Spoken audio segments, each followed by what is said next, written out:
Imagine a president who says we will stand up and defeat radical Islamic terrorism.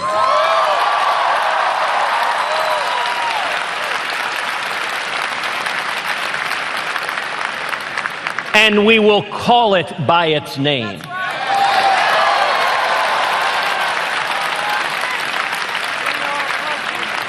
We will defend the United States of America.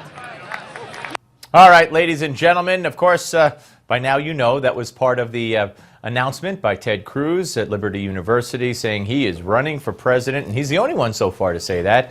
Joining us now is our friend Ruben Navarrette, nationally syndicated columnist, CNN contributor, and we're going to talk about that. But Ruben, correct me if I'm wrong here. I understand that you have learned that your CNN contract, which expires at the end of the month, will not be renewed?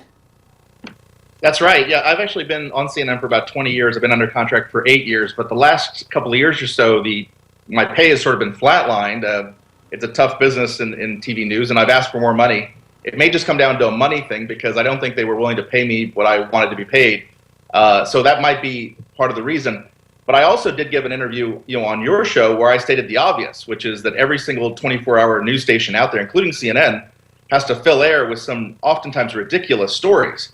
And most people don't need to hear about a snowstorm for 3 days or a plane crash for 3 days or have one of your anchors interview a llama, which actually happened on CNN. So this actually happens across the board. It's an industry-wide problem.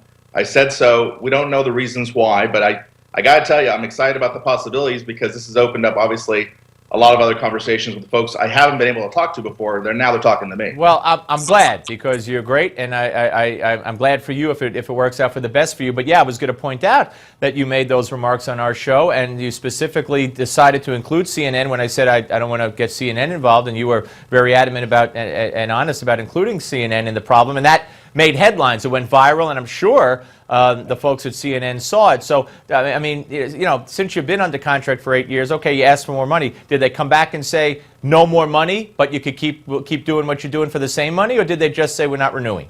They did that last year. So we signed on one more deal, and I think I made the strategic mistake last year of saying, okay, you're not going to pay me any more money. We're keeping it at this level. Tell you what, I'm talking to other folks, and so it came down to either I'm going to leave them or they're going to leave me, and they left first. But this is the way things go, and I got to tell you, Steve, at the end of the day, you only have your integrity, and you got to tell the truth. If you don't tell the truth, whether you're in my business or in the business Ted Cruz is in, what good are you? So one more on this. So if that was the icing on the cake for CNN or the determining factor, and you may never know this, you still say you would have said again what you said to me? Of course. I mean, here's the thing. I mean, I've been telling the truth, writing for newspapers and websites going back 25 years. This is who I am. This is part of my brand, common sense and truth. You don't turn your brand inside out for one contract. There are many contracts. They come and go. But once you lose yourself this way, where do you go to find yourself? Yeah, well, God bless you, because not too many people would say what you're saying, and I know you mean it. Okay, now, Ted Cruz. From a Hispanic perspective, you wrote a piece from the perspective of a Hispanic Conservative Journalist. How do you view Ted Cruz? And what do you think when you hear, Jerry Brown trashing him and Peter King trashing him, and they're two opposite ends of the political spectrum, obviously, and the media trashing him, even his family, his wife. I mean, come on, where she worked, the whole thing. Right. The sharks are out for Ted Cruz, no question. I've known Ted for 12 years. Ever since he was a pro-immigration reform attorney working for the Bush administration. Now he calls that stance amnesty. It tells you Ted's also done some changing over time. But I'll tell you, in the overall, Ted is incredibly smart. He has lots of integrity. He has guts, as we know. He has courage. He'll stand up to anybody. He freaks out the folks on the right because he proves to them they can be better and stronger and more adherent to principles. And he freaks out the folks on the left because they're afraid of him, because he does hit hard.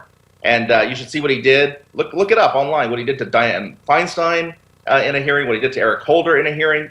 Ted doesn't back down. What he did to Chuck Hagel during his confirmation for defense secretary. The same sort of stuff that's made Ted enemies has really won him a lot of fans out there because he's not like anything we've ever seen in politics. And you know that Alan Dershowitz, friend of this show, certainly a Newsmax contributor, has praised him to the hilt as one of the, if not the best law student he has ever had. So when these people say, oh, he's just like Obama, same academic pedigree. Really? I know what Ted Cruz's academic pedigree is and what his credentials are from academia and how brilliant he was. I recall Donald Trump offered Obama $5 million to feed kids or do anything for a charity to show his grades, and he wouldn't do it. Well, remember this. Ted Cruz, before he ran for the Senate in Texas and now is running for president, he was making $3 to $4 million a year as a trial lawyer. He's one of the best trial lawyers in the country. He's argued 10 cases before the U.S. Supreme Court. Right. You know, and so attorneys, again, sort of come and go. They come in all shapes and sizes. This is a real attorney. This is a super attorney. Absolutely. And hopefully make a fortune in the private sector. Hopefully he won't be deterred. Ruben, great talking to you. We'll talk to you soon. Thank you. We're coming back, folks. Don't go away.